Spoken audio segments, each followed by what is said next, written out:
when I'm making him food and then remember I don't have a ring on my finger, so you'll give your body to these men without a ring, but you won't cook him a meal? Body count 28, meals cooked 0. That's an insane KD. Call your father and apologize. That is so tough. You wanna marry me?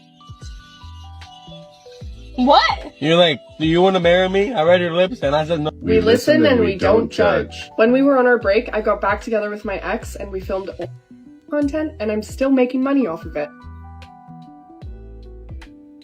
Don't judge. Well, maybe I'm not going to judge, but I'm definitely not going to stay here either. You have a blessed day. I mean, what the hell you spend $1,300 on? A wig. So, I paid $1,300 for the rent. Like, what do you mean? You spent $1,300 on the rent and the wig? No, I just bought the wig with the money that you gave me. Is it that serious? You gotta be joking right now. No, you got more money. You can pay the rent again. It's not that serious. I got more money. I can pay the rent again. Okay, please don't act like you don't have the money. You gotta be kidding me right now. No, I'm serious. I told you last month I needed a new wig, and you said I could get one. You don't know what Modern women, these are the type of decisions that they make, and then they want you to understand. I want a man that's emotionally intelligent and emotionally disciplined. What they actually mean is, when I do stupid stuff like this, I want a man to be able to control his emotions, to be able to control his anger and say, oh baby, it's okay. It's fine that you were irresponsible. Pass. You are not here.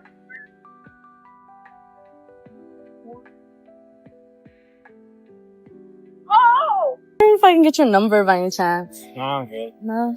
What about you? You want my number? Yeah. I'm the second option? Well? Kings. I don't need to know their names because I know they're kings. I just hope they're having a blessed day.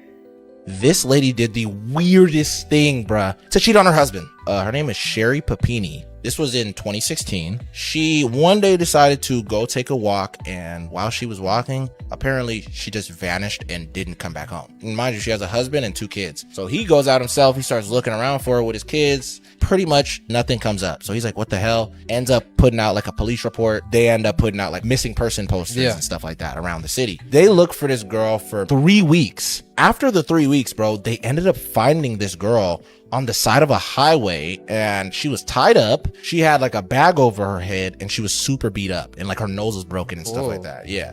They start to ask her questions like, who are these people you think that kidnapped you and whatever? She said, I didn't get a good look at them, but I just know they were 2 Mexican women. She even gives them like a description. So they do like a sketch of both of these women. And she said like they were both wearing like bandanas. And for some reason, they kind of felt like the story just kind of didn't make sense. They basically were like, okay, well, can we get your clothes from the crime scene? They end up confiscating old girl's clothes. What they end up finding is super interesting. There was no women that have any play in this at all through the DNA on her clothes. It actually was DNA from her ex-boyfriend that they found.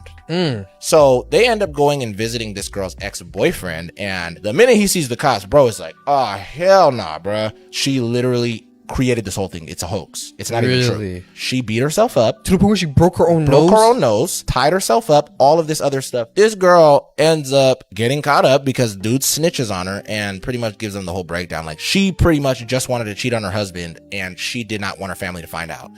It's funny because I just read an article this morning about this. And the article talked about women's rates of cheating and infidelity rising. Okay. And so it talks about in the literally the article, I think a Marie Claire article talked about rising female infidelity. It highlights the stereotypical narratives that paint infidelity as a predominantly male behavior.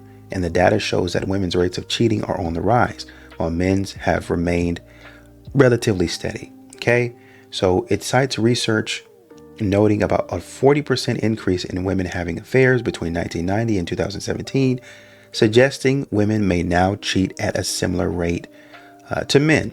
Okay, and so it talks about the emotional and psychological motivations. Stop me whenever you've heard this. Women often cheat not to end their relationships, but to feel alive, to feel desired, or to reclaim facets of themselves that they feel have been dormant. Okay, so they're describing it as an escape from monotony, a form of emotional or sexual fulfillment, or even a way to stay in their marriage rather than to leave it. So basically, I love everything else that he's giving me, but I just got bored. And so I wanted to go find something else. Okay. So we're talking about why things are happening the way they are. And it says, as women gain more financial independence and societal freedom, the constraints on female infidelity weaken, bringing behaviors closer to parity with men.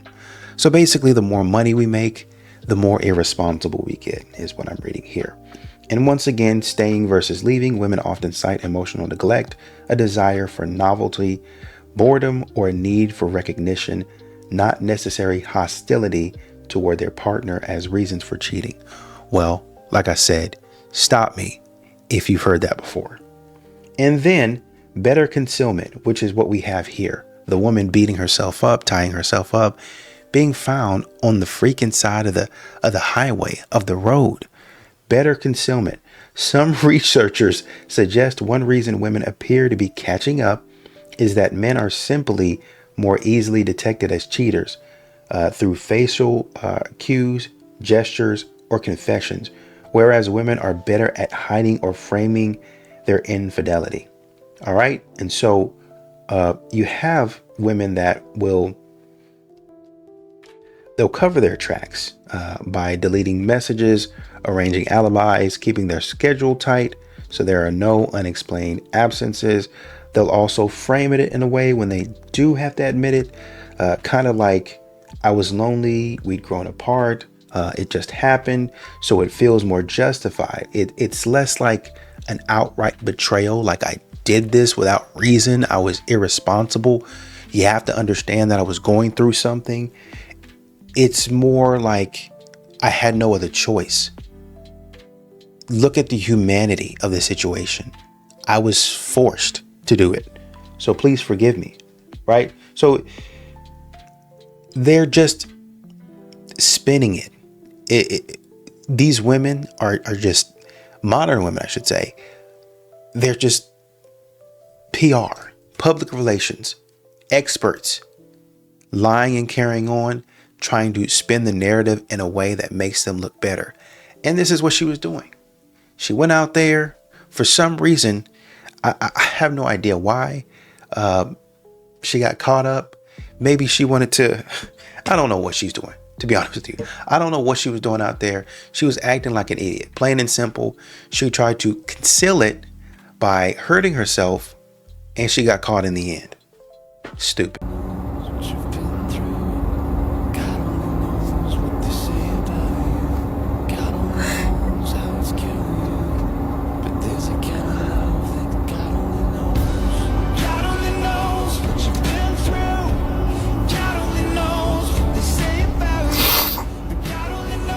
And these people are so excited to buy this house. So excited. There's not another house in the whole neighborhood, not even the brand new ones, that sold as quickly as ours. There's houses in our neighborhood that's been on the market over 200 days. Ours was on the market 6 days. I know. Well, he has a $55,000 tax bill.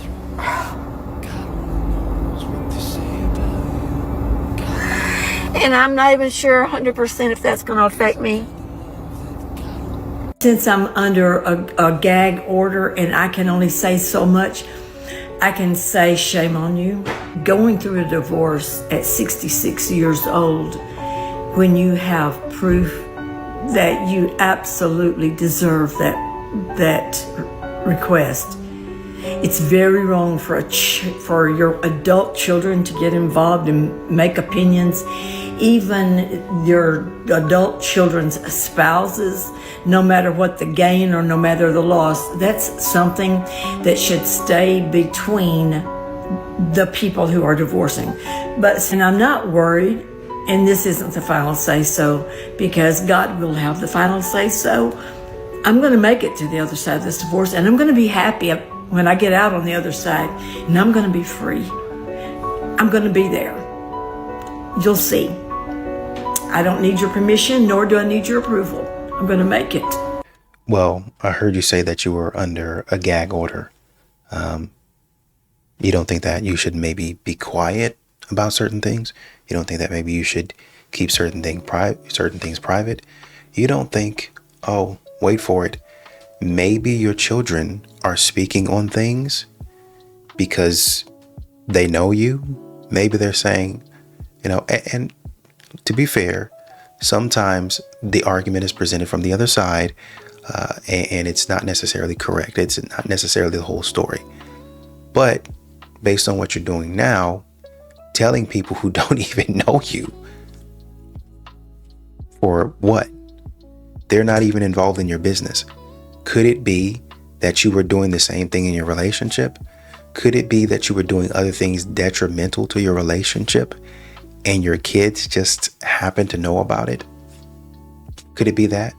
So maybe your kids are not all the way wrong about what they're saying about you? I don't know.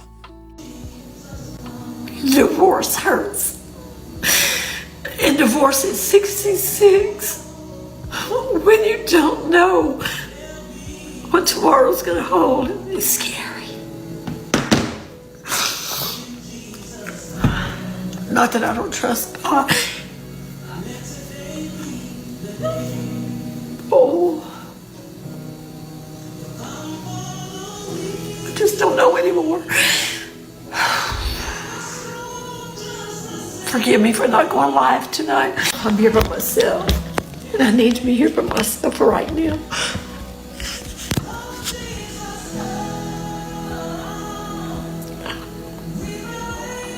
This is not how it's supposed to be. I'm sorry. I'm going to contact my therapist, and I'm going to schedule to get in as quickly as I can. I'm hurting. I've never been here before.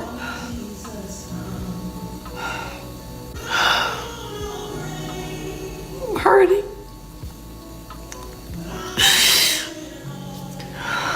Please just pray for me. I want to tell y'all that I've got it all figured out, but I don't have it all figured out. We know we could have told you that from the last video when you said, oh, I'm going to make it out alive. I'm going to make it out on the other side. You don't worry, you're going to get yours. We already knew that. We already knew that you were being spiteful. We already knew that you were wishing revenge on somebody else, and that you were trying to invoke God to handle that revenge, to quote unquote fight on your behalf. Modern women seem to do this type of nonsense, and I haven't figured out why. And it's funny calling somebody a modern woman at 66. That's crazy. Today is not going to be a day that I can smile. I'm sorry. I'm so sorry. I have never been so loved on. I've never been so loved on in my entire life as I have. One of my recent videos, I didn't even know if I was going to be able to survive it going out this front door. I didn't know. In the same way that I never expected to be so loved on, there has been a couple of comments, people asking, you'd leave your husband just for taxes. It's not taxes. It's not the taxes at all. It's the deception behind the taxes. And if it were the first time, or if it were the second time, but after God shows you several times, and then you don't do anything about it. My name is Deborah. I'm 66 years old. I've been married 33 years. And I'm in a situation now. I'm getting a divorce. I have my stuff. I have my storage. And I'm taking stuff little by little. And the house hopefully will be on the market by this weekend if the shower's finished. I've literally made myself a little bit sick trying to get all this done. I've been doing all the things, safety deposit box, P.O. box, changing everything, making sure I had my life insurance policies, making sure I had my insurance switched over to just myself, making sure that I had everything in my name separate.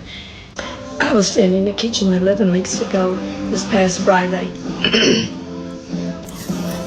And when I suggested to him under our LLC corporation of us doing a certain job together, his reply before God, God knows that this was his reply. Work with you? I don't even want to live with you. I can't stand you. Then he went to church and worshiped.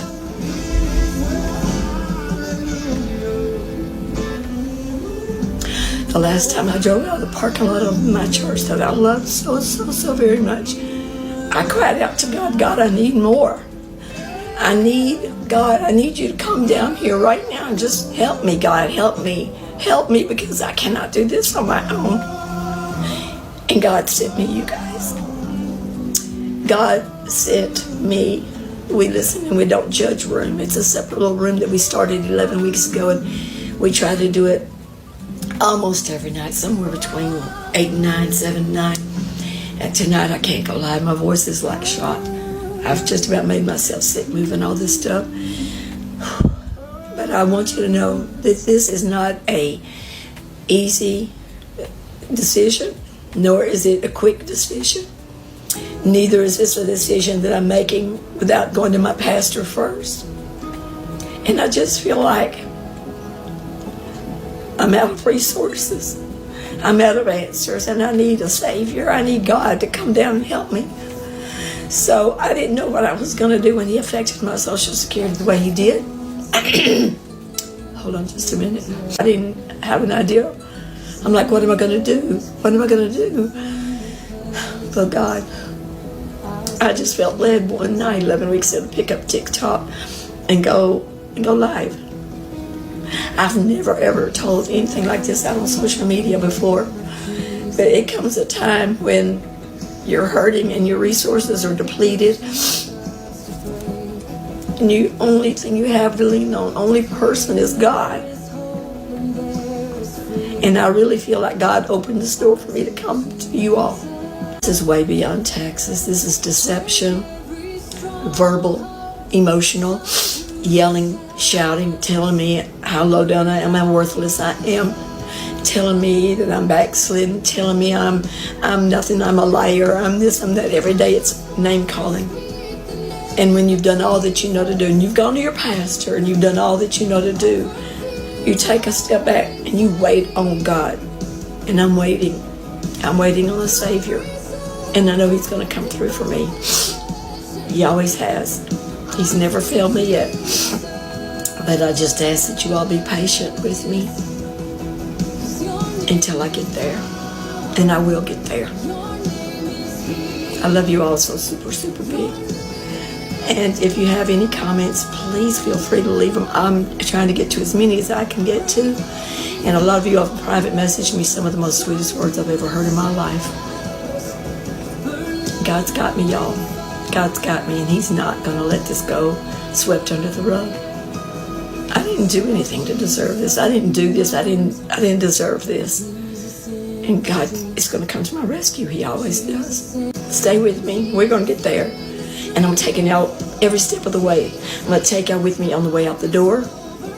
And I'm going to take you on the way when I break ground for my tiny home. And it may sound bad to be in a tiny home, but it's so beautiful. I have the floor plan for it. And my brother, who lives in North Mississippi, is going to go with me to Pontotoc County, where the Amish people live. And we're going to talk to them and see about them building my tiny home, because they say they're really good and they're hard workers and they do a great job at a good price. So pray that God's favor is in this situation. And I love y'all so very much. We're going to get there. Thank y'all. What she's essentially doing is using, once again, she's using God as a weapon, which a lot of people in general do when they get upset particularly. And I do understand that you're upset because you're going through a divorce, right? You're saying, well, this is not my fault, X, Y, and Z. But what you're actually doing, and you're saying that God is opening a door, it's actually just you getting on TikTok and begging, follow me, give me the views so that I can make the money. You really don't have a backup plan, honestly and truly. And this is what a lot of women do. They get on TikTok when they've done stuff that some of this stuff is, you can understand why they need the money. You can understand why they need the help. But sometimes some of you guys have made your bed, And now when it's time to lay in it, you're trying to escape it. When it's time to pull up the covers of accountability and go to sleep in that bed that you made, you don't want it. Responsibility, you don't want it. Owning up to the things that you did, you don't want it.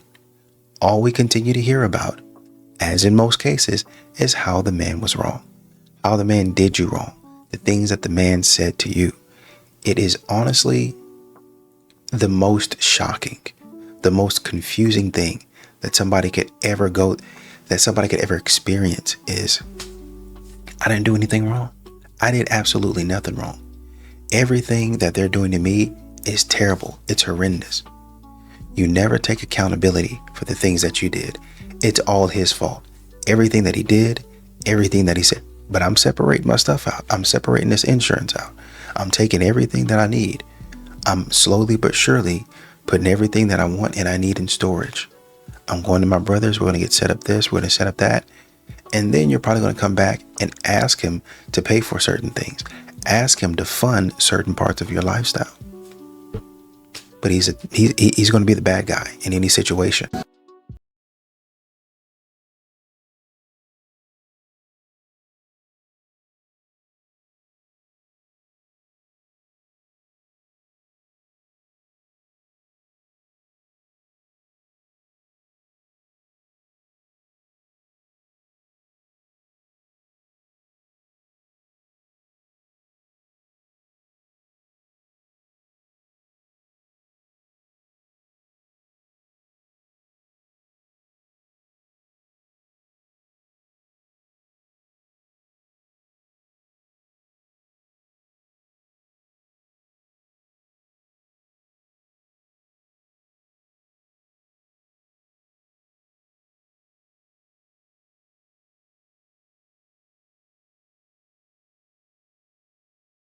Everybody, I'm Deborah, and I promised to take you on this journey, the good, the bad, the ugly. So here we are.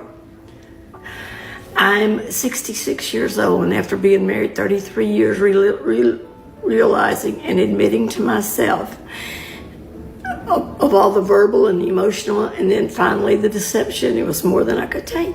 So I've been packing up. 33 years of marriage. The house is going on the market, and we already have a realtor. I'm building a tiny home, and I've already found the builder, and I will just take the little bit I get from my equity and hope that I can make it. And I know what God's got me. God's got me. I may seem emotional right now, but it's because I'm so tired. It was exhausting last night. It was very exhausting. I went until 4 o'clock this morning, and every room had things that meant something to me, not for him, because there's nothing but deception. But the laughter through each room that I can remember my sister being here, who was diagnosed with ovarian cancer, left me. And I remember my baby Bubba, who sat right there. And he's gone from the virus. Next month will be 4 years. I remember my mom standing out on the patio and the hummingbirds. I remember all the youth events from being a youth leader and drama choir director for many years. It's tough. And I said I was going to take you all. So I'm going to give you an overview. Have a realtor ready to put it on the market as soon as that shower is finished. I can't say this is easy, and I'm not sad. Don't get me wrong, I'm not sad. I'm emotional because I'm leaving behind a lot of memories of my kids and my family, my other family. And I'm starting a chapter where I don't know where I'm going. I want to try and pray and believe in God that the transition between leaving here and getting into my tiny home can coincide I was thinking today, I was like, I keep the babies, so, from time to time, so what am I going to do? I say my babies, my grandbabies are 2. They just turned 2, excuse me. I promise I'm not sad. I'm just emotional for all the memories. So let me take you for a little view. I know I've got to change the picture on the frame TV before the realtor puts the sign in the yard. And I know before I go any further, there's going to be a toilet seat up. Yep, told you. All right, in the first back bedroom, everything's off the wall. The TV is gone. The guitars are gone. Everything is gone. Only thing left in here is that and the showing, for the showing. Then this is just for my grandbabies. Everything else is gone. This is their clothes that I keep in here for them. But yep, this is it. And yeah, that's it. And then in here in the bathroom, I promise I'm not sad, y'all. I'm disappointed. Well, I'm just emotional. And that the light around the mirror, y'all know those, they brighten and then they dim. I took the rug out of here and he put a towel in here, but it has the oval shaped door and the rainforest shower head. The covered window. But come on in through here. I won't go in there. That's his room. That's where he stays. So coming up the hallway here, nothing in the hall closet. 2 rolls of paper towels. Here's a basket of toys for the babies. This is just packing stuff. I put that right here. The books, because they love their books. And then I'll come through. I'll go that way last. So then I come out here. This little water table right here belongs to the babies, and it's got to go in storage.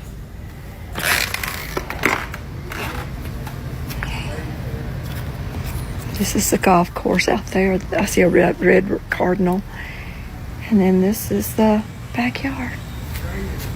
I took the regular swings off and made I put 2 baby toddler swings. They have their little tire swing, and there's the pellet grill I bought for him 4 years ago. In fact, I've never gotten a single gift ever in our 33 years of marriage. I've never received a birthday card. I don't know how that plant just fell and nobody's picked it up. I gotta pick that up. I've never gotten a birthday card, anniversary gift, birthday gift, Valentine's, nothing in 33 years. I've never gotten anything from him, and that's okay. And my brother's so upset with me because I tolerated this, and he didn't know it until last week. But there's the window shutters. I put this over the furniture so the babies won't mess it up, because I'm going to try to get rid of it because I can't fit it in a tiny home. That's not for sale. And then, of course, I'm going to take that down and put it in storage. And it has the shutters there. Then you go through here. That's a box of tile for the shower. This part I keep out with me at all times. I'm going to leave the fireplace for the next tenants. I was talking about taking it, but I don't know if I'll have room. So it's okay if I decide to get one later. I'll get one later.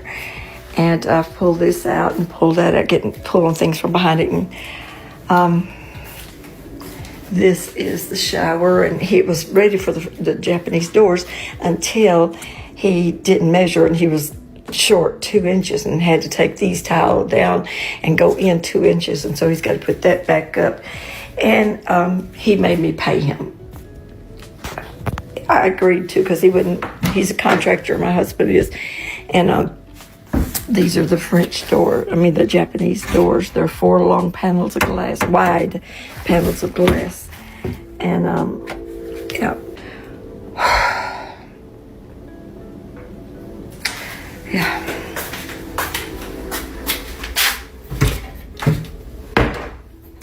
Everything's gone except for just the cleaning supplies.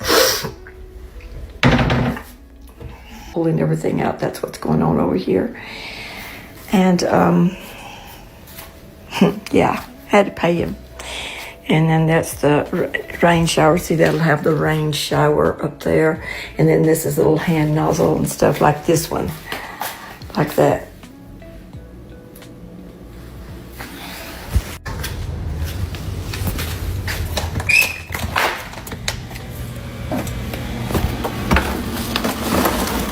Then this is the front of the house. And I hope I can take my windmill with me. I planted that tree, planted the twirling trees, bought this little side store for like $30. And then this is down here at the end. I planted all these. All of them. I don't know what goes there, but something was there. I gotta put something in that spot. Not sure. And then did the garage door and I put the handles on. I just bought this myself last year. So I hope you all stick with me on this journey. And if you don't do anything else, please just click on the videos and watch them through. Do all the things from the bottom up, you know, and then heart, and that's all. I don't know what I'm going to do when I go out this door, since my Social Security was damaged because of his deception with our LLC. But it's okay. I'm going to be okay. But it would sure mean a lot to me if y'all would just follow my journey and click all the buttons from the bottom up, forward it out, and I'll take you with me on my next leg of my trip. I love y'all. I'm excited for my next journey, but I don't see what's next, but God does. So I love y'all. She just lied. All this whole thing that she's talking about, that she's going through, talking about my husband didn't give me anything in 33 years. I mean, she's going throughout her whole house. I don't know about you guys, but that doesn't look like a terrible looking house to me. Looks pretty well kept. I mean, the lawn isn't the greatest looking lawn, but I'm nitpicking at this point. Looks like a nice house. Clean, safe neighborhood. Well, I pay, he pays, yada, yada, yada. I get it. Looks like a relatively nice shower to me. This part where she's talking about, well, he measured or he made me pay. My husband's a general contractor. I just wonder, and I'm not thinking he built everything in that house, but I'm wondering how much work he actually did on the house, as well as other things that he actually did. Also, sometimes when you're upset, and I think this can go for men and women, sometimes when you're upset, you forget things. You forget what people did for you. And so you say, they never did anything. They never gave me this. They never gave me that. And you'd be dead wrong. You'd be lying. And then when somebody says, well, what about this? He gave you this. Oh, well, I didn't really consider that a gift. Or that was, yeah, technically that was a gift. But he knew I didn't really like that. So you're lying. So he did give you something. You just quote unquote didn't like it. Or you didn't really consider it a gift. You considered it the bare minimum. This is probably why the more and more you talk, the more and more you show, this is probably why your kids are not really on your side. And I got to tell you, I understand why you're doing it. You're just trying to use TikTok, as so many modern women do. You're trying to use it as a way to kind of get through a tough situation. So I get it. But if you're trying to put people's business out on the internet like you're doing right now, and then saying, well, I'm taking you through this is my story, this is my journey, help me out, have mercy on me, feel sorry for me, I need your help, please. You're probably doing it for that. You probably don't see that you're doing something wrong. But because you, like so many other modern women, don't look or don't take the time to look at it from somebody else's perspective, then you don't see how you might be harming them. You don't see how you might be embarrassing your ex-husband by putting all this on the internet, and then people at church that y'all go to friends and family are coming to him like, hey, are you okay? Oh, do we need to pray for you guys? Is everything all right? Getting called into the pastor's office, pastor's wife coming up, rubbing you on your shoulder, talking about, it's okay. We're all here with you. What? What are you talking about? Oh, I saw the video and shows it TikTok. You think a man wants to be around that? You guys continue to say a man doesn't protect me, but y'all have no interest, as you can see here, in protecting any type of relationship at all. Stay tuned. I should have known.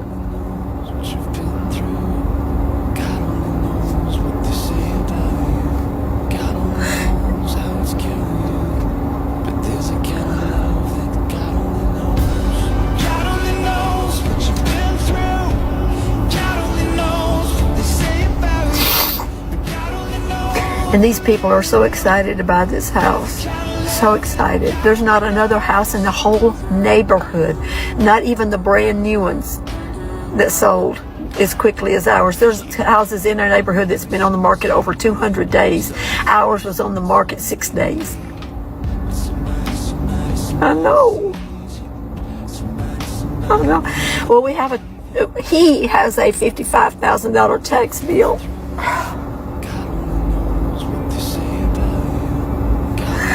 And I'm not even sure 100% if that's going to affect me.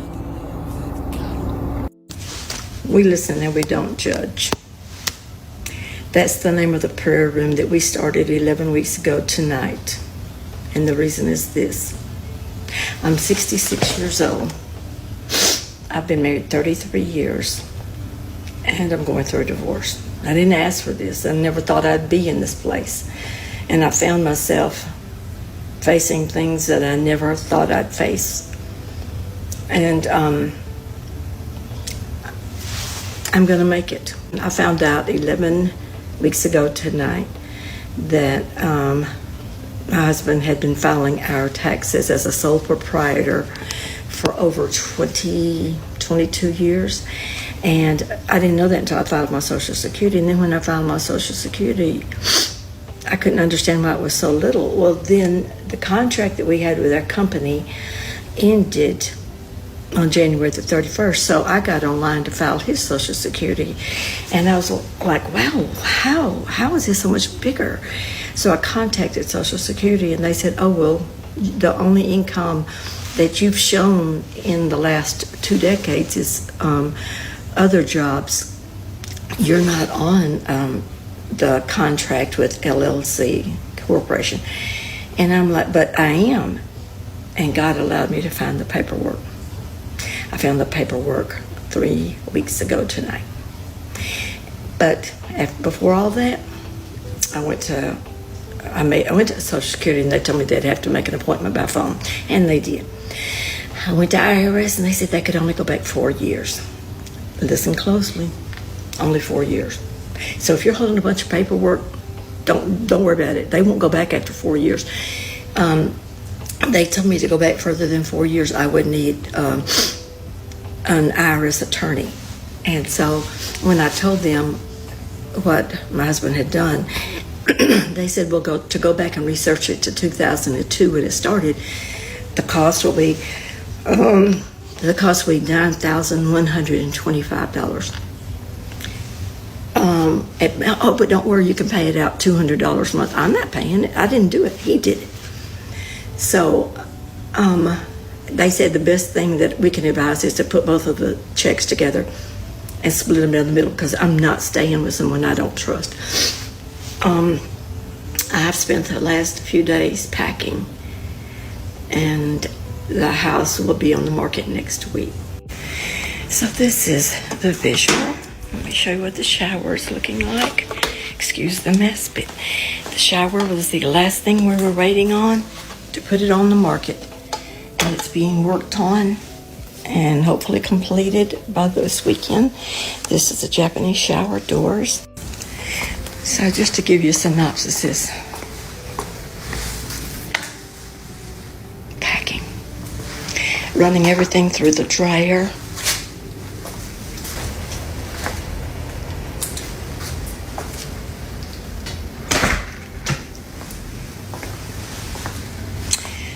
give you an overview of what everything is looking like for me. I'm emptying closets, running linen through the dryer, emptying out closets, got everything down there.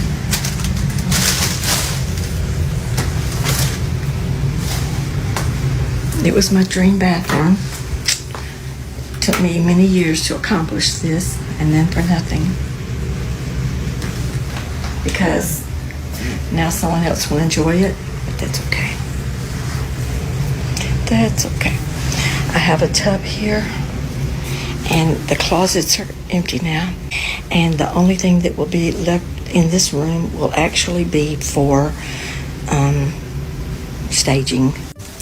I worked very hard to get my views to 10,000 so that I could have an income, since that affected my Social Security. And I can't thank all of you all enough.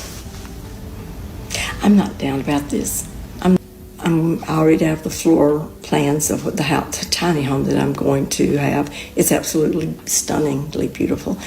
I have all my ducks in a row, so I'm going to be okay. I just covet your prayers, and I pray that whoever comes on my page just goes through my videos and loves me and supports me enough to go out this door. I have some things I'm putting on my showcase, and I'm going to work. I don't want anybody to give me anything. I'm going to work for it. And I just pray that y'all stick with me and go with me. I'm going to show you every step. I'm going to show you when I go out the door for the last time. I'm going to show you my land when I find the land. Of course, with some privacy there. And then I'm going to show you when they break ground for my house and my tiny home. And it's a little under 700 square feet. But counting the pitch of the house, it's like over 1,000. But they said you only count what's under heating and air. But it has a wraparound porch. But God made a way 11 weeks ago today to start doing my lives. And I have been so loved on. And I've been so supported. And I've been so encouraged. And I look around and I see all the labor that I put into this house, but I see all the bad memories from the verbal and the emotional, and I'm free. I'm free. I'm going out the door and I'm free. So y'all stay with me, and I hope that somewhere along the way you learn who I am. I'm Deborah. I'm 66 years old. Been married 33 years, and I'm going through a divorce. No one picks it, but you do the best you can. Okay, so she said a lot there, and I'm going to try to be fair about this. So you got the financial deception, okay? And she's saying a $55,000 tax bill from him filing improperly.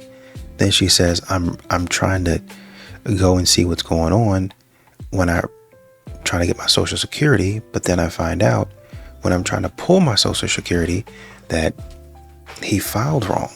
He did something with the tax bill, and I'm just now uncovering it, right? And so that in and of itself, I'm like, I don't want to stay with somebody that I don't trust.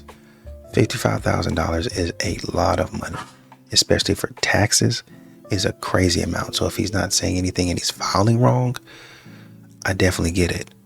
But after 33 years, you've never looked at the taxes?